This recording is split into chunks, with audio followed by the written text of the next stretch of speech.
अर्थी को कंधा देने वाले के साथ क्या होता है? भक्तों, अक्सर आपने देखा होगा कि जब किसी आदमी की मौत होती है तो उसके घर वाले, रिश्तेदार, मोहल्ले वाले सब लोग मिलकर उसकी अर्थी को 4 कंधों पर उठाते हैं। ये सब हम रोज देखते हैं, पर इसके पीछे क्या रहस्य है ये बहुत कम लोग जानते हैं।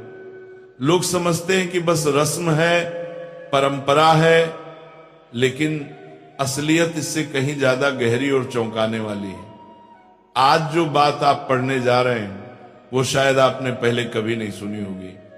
ये बात सुनकर आपके रोंगटे खड़े हो जाएंगे और आप सोचने पर मजबूर हो जाओगे कि क्या सच में ऐसा भी होता है। द्वारका नगरी की रात बिल्कुल शांत थी। समुद्र की लहरें धीरे धीरे किनारे से टकरा रही थी। ऊपर चांद की सफेद रोशनी पानी पर ऐसे चमक रही थी जैसे हजारों चांदी के दीपक एक साथ तैर रहे हो। उसी पवित्र माहौल में भगवान श्री कृष्ण कमल की तरह शांत, गंभीर और तेजस्वी बैठे थे। तभी आकाश में अचानक एक हल्की सी ध्वनि गूंजी, जैसे कोई विशाल पंख हवा को चीर रहे हों। कुछ ही क्षण में गरुड़ देव उतर कर आए और प्रभु के चरणों में सिर झुकाकर प्रणाम किया। कुछ देर तक दोनों के बीच अद्भुत मौन छाया रहा। फिर गरुड़ धीरे धीरे बोले, प्रभु, मेरे मन में एक सवाल कई समय से घूम रहा है। यह सवाल मृत्यु, आत्मा और अंतिम यात्रा से जुड़ा हुआ है। आज कृपा करके इस रहस्य को खोल दीजिए। भगवान श्री कृष्ण के चेहरे पर मुस्कान उभर आई। उनकी आंखों में अपार करुणा, दया और ज्ञान की गहराई चमक रही थी। वे बोले, गरुड़, तुम्हारे सवाल हमेशा संसार के कल्याण के लिए होते हैं। पूछो, क्या जानना चाहते हो? गरुड़ ने झुककर विनम्रता से कहा, प्रभु, मैंने कई बार देखा है कि जब किसी मनुष्य की अर्थी उठती है, जब लोग 4 कंधों पर शव को उठाकर शमशान ले जाते हैं, उस समय आत्मा जैसे उन लोगों को देखती है। कभी कभी ऐसा लगता है कि आत्मा हर कंधा देने वाले को किसी अदृश्य तरीके से परख रही हो। मुझे समझ नहीं आता कि ऐसा क्यों होता है। क्या यह सिर्फ परंपरा है या इसके पीछे कोई बड़ा दिव्य रहस्य छिपा है? भगवान श्री कृष्ण ने हल्का सा दीर्घ श्वास लिया, मानो पूरा ब्रह्मांड उनकी सांसों के साथ चल रहा हो। फिर वे बोले, गरुड़, मृत्यु कोई साधारण बात नहीं है। ये वह दरवाजा है जहां से इंसान एक जीवन पूरा करके अगले सफर में प्रवेश करता है। जब अर्थी उठती है तो सिर्फ एक शरीर नहीं उठाया जाता, उस इंसान का पूरा जीवन उठाया जाता है। उसके अच्छे कर्म, बुरे कर्म, उसके अधूरे सपने, दुख दर्द, खुशियां, सब कुछ। फिर उन्होंने कहा, जब शरीर को घर से बाहर ले जाया जाता है तब आत्मा तुरंत नहीं जाती। वह कुछ समय तक वहीं रहती है, अपने पुराने शरीर को देखती है, अपने परिवार को देखती है और सबसे महत्वपूर्ण, वह उन लोगों को देखती है जो उसे कंधा देते हैं। आत्मा समझती है कि कौन सच्चे मन से आया, कौन फर्ज निभाकर आया और कौन सिर्फ दिखावा करने आया। इसलिए आत्मा कंधा देने वालों को देखती भी है और परखती भी है। गरुड़ थोड़े आश्चर्य में बोले, तो क्या प्रभु, अर्थी को कंधा देना सिर्फ एक रस्म नहीं है? भगवान कृष्ण हल्के से मुस्कुराए और आगे बोलने ही वाले थे।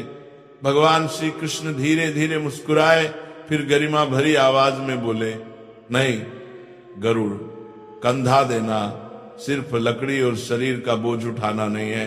ये एक तरह का ऊर्जा का आदान प्रदान है। ये एक अदृश्य रिश्ता है, मृत आत्मा और जीवित मनुष्यों के बीच, जो शब्दों से नहीं बल्कि भावनाओं से जुड़ता है। कृष्ण आगे बोले, जब कोई मनुष्य सच्चे दिल से, पवित्र मन से किसी की अर्थी को कंधा देता है, तब वो अपने मन का प्रकाश, अपनी करुणा, अपना सम्मान, अपनी श्रद्धा सीधे आत्मा तक पहुंचाता है। ये प्रकाश ही आगे उस आत्मा के लिए रास्ता बन जाता है। जिस तरह अंधेरी रात में दीपक राह दिखाता है, उसी तरह कंधा देने वाले लोगों का सच्चा भाव आत्मा को आगे की दिशा दिखाता है। गरुड़ आश्चर्य से बोले, प्रभु, क्या सच में इतना प्रभाव होता है? कृष्ण मुस्कुराए गरुड़ पुराण में लिखा है कि जिसने निस्वार्थ भाव से किसी को कंधा दिया उसने 100 यज्ञों के बराबर पुण्य कमा लिया, क्योंकि ये काम सिर्फ शरीर से नहीं दिल से होता है। ये किसी को विदाई नहीं बल्कि उसके अगले जन्म की ओर एक उजाला देने जैसा है। कुछ देर तक वातावरण शांत रहा, गरुड़ गहरी सोच में डूब गए। फिर उन्होंने धीरे से पूछा, प्रभु आपने कहा कि आत्मा कंधा देने वालों को देखती है, पर आत्मा वहीं क्यों रहती है? शरीर छूटने के बाद वह तुरंत आगे क्यों नहीं जाती? कृष्ण की आंखें करुणा से भर उठी। वे बोले, गरुड़, आत्मा अचानक हुए परिवर्तन को तुरंत नहीं समझ पाती। पूरा जीवन जिस शरीर में बिताया उसे छोड़ते ही वो भ्रम में चली जाती है। उसे समझ नहीं आता कि वो मृत्यु के द्वार पार कर चुकी है। उसे राह चाहिए, दिशा चाहिए, और वही दिशा अर्थी देती है। इसलिए 4 कंधे केवल शरीर नहीं उठाते, आत्मा के लिए 4 दीपक जलाते हैं। गरुड़ की आंखें फैल गई, उन्हें यह दिव्य ज्ञान चमत्कार जैसा लगा। वे बोले, प्रभु यदि किसी मृतक को 4 कंधे ही ना मिले तो फिर क्या होता है? इस बार श्री कृष्ण के चेहरे पर गंभीरता उतर आई। उन्होंने धीमी भारी आवाज में कहा, गरुड़, यह प्रश्न सरल है पर इसका उत्तर बहुत गहरा और दुखद है। सुनो, मैं तुम्हें एक ऐसी कथा सुनाता हूं जो केवल कहानी नहीं बल्कि सच्चाई है। ये घटना पृथ्वी के एक युग में सचमुच घटी थी। फिर कृष्ण ने कहना प्रारंभ किया, बहुत समय पहले पाटलिपुत्र नगरी में धनीराम नाम का एक आदमी रहता था। नाम तो धनीराम था पर दिल से बिल्कुल निर्धन। धन का इतना अहंकार था कि उसने धर्म को पैरों तले कुचल दिया था। वह ब्राह्मणों का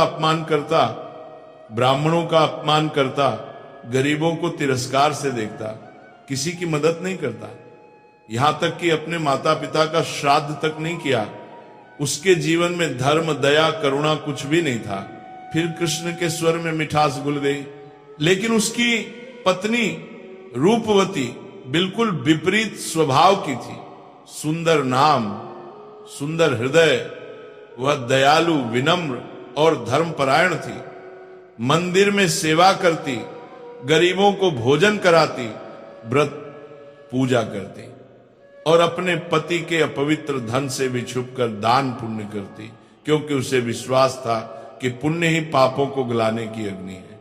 फिर कृष्ण बोले, एक दिन नगर में बड़ी महामारी फैली, लोग मरने लगे, शहर में चीखें गूंजने लगी, लेकिन धनीराम ने किसी की मदद नहीं की। उसने अपने खजाने को बंद करके छिपा लिया और बीमारों को अपने दरवाजे से भगा दिया। लेकिन बीमारी को कौन रोके? अंत में वही बीमारी उस पर टूट पड़ी। धनीराम मृत्यु के समय डर और अंधेरे में डूबा हुआ था। उसने चारों ओर छाया देखी पर सहायता को कोई ना आया, क्योंकि मृत्यु के क्षण में मनुष्य के साथ सिर्फ उसके कर्म जाते हैं। गरुड़ ने गहरी सांस ली, प्रभु उसके मरने पर क्या हुआ? कृष्ण ने उत्तर दिया। तभी असली रहस्य शुरू हुआ। जब धनीराम मरा तो नगर के लोगों ने उसकी अर्थी को कंधा देने से मना कर दिया। लोगों ने कहा, यह वही आदमी है जिसने कभी किसी का अंतिम संस्कार नहीं कराया, कभी किसी को सम्मान नहीं दिया, कभी किसी भूखे की मदद नहीं की। आज इसकी आत्मा को कौन मार्ग देगा? रूपवती रोई, विनती की, हाथ जोड़े, पर शहर वालों का दिल नहीं पिघला। अंत में बहुत कोशिशों के बाद सिर्फ 3 कंधे मिले और यहीं से वो भयावह घटना शुरू हुई जो किसी ने पहले कभी नहीं देखी थी। चौथा कंधा देने वाला कोई नहीं मिला। अर्थी बीच रास्ते अटक गई। हवा जैसे अचानक भारी हो गई, पेड़ कांपने लगे और वातावरण में एक अजीब सी घुटन फैल गई। रूपवती हताश होकर खड़ी थी, उसकी आंखों से आंसू बह रहे थे और तभी उसने देखा उसके पति धनीराम की आत्मा अर्थी के पास ही बुरी तरह व्याकुल होकर चक्कर काट रही थी। आत्मा काले धुएं से घिरी थी, जैसे किसी अदृश्य बेड़ियों में जकड़ी हो। रूपवती का दिल दहल गया। उसे लगा जैसे आत्मा कुछ कह रही हो, जैसे वो मदद की पुकार लगा रही हो, लेकिन आवाज सिर्फ हवा में कंपन बनकर गुम हो रही थी। गरुड़ घबरा गए और बोले, प्रभु क्या ऐसा सच में होता है? क्या आत्मा शरीर छोड़ने के बाद भी अर्थी के पास रहती है? कृष्ण ने शांत स्वर में कहा, हाँ गरुड़, जब तक अर्थी पूरी विधि से आगे नहीं बढ़ती, आत्मा भी आगे नहीं बढ़ती। आत्मा भ्रम में होती है, उसे समझ ही नहीं आता कि वह देह से मुक्त हो चुकी है। वह दिशा का इंतजार करती है, जैसे बच्चा अंधेरे में किसी का हाथ ढूंढता है। फिर कृष्ण ने गंभीर स्वर में कहा, गरुड़ पुराण में स्पष्ट लिखा है, यदि मृतक को चौथा कंधा न मिले तो आत्मा न स्वर्ग पहुंचती है, न यमलोक और न ही पुनर्जन्म को प्राप्त होती है। वह अधर में अटक जाती है, यानी आत्मा आगे भी नहीं जा सकती और लौट भी नहीं पाती। यही वजह है कि ऐसी आत्मा समय के साथ प्रेत बन जाती है, बेचैन, असहाय और दिशा विहीन। ये सुनकर गरुड़ का हृदय कांप उठा। वे बोले, प्रभु फिर उस समय क्या हुआ? कृष्ण ने कहना शुरू किया, रूपवती पूरे नगर में दौड़ दौड़ कर विनती करने लगी। वह हर दरवाजे पर जाकर हाथ जोड़कर कहती, मेरा अपराधी पति है, परंतु उसकी आत्मा को मत सजा दो। लेकिन नगर के लोग सुनने को तैयार नहीं थे। सब कहते, धर्म त्यागने वाले को धर्म क्यों साथ दे। अंत में एक अनजान युवा साधु आगे आया। उसके चेहरे पर तेज था, आंखों में दया थी। वह बोला, मेरा धर्म दया है, मैं चौथा कंधा दूंगा, क्योंकि किसी आत्मा को भटकने देना सबसे बड़ा पाप है। साधु ने जैसे ही अर्थी को छुआ, हवा शांत हो गई, धुआं हटने लगा और अचानक सूर्य की किरणें अर्थी पर पड़ी। रूपवती ने कांपती आंखों से देखा, उसके पति की आत्मा धीरे धीरे ऊपर उठ रही थी, जैसे किसी भारी बोझ से मुक्त हो रही हो। गरुड़ ने पूछा, प्रभु क्या चौथा कंधा देने वाला व्यक्ति मृतक के पापों में फंस जाता है?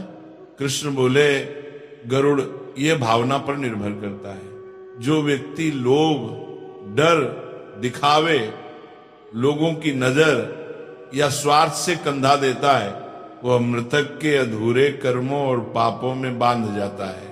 पर जो व्यक्ति सच्चे मन, दया, श्रद्धा और करुणा से कंधा देता है, वह आत्मा की मुक्ति का साधन बनता है। वह न पाप लेता है, न कोई बंधन। फिर कृष्ण बोले, चौथा कंधा 4 पुरुषार्थों का प्रतीक है, धर्म, अर्थ, काम और मोक्ष। और जब चारों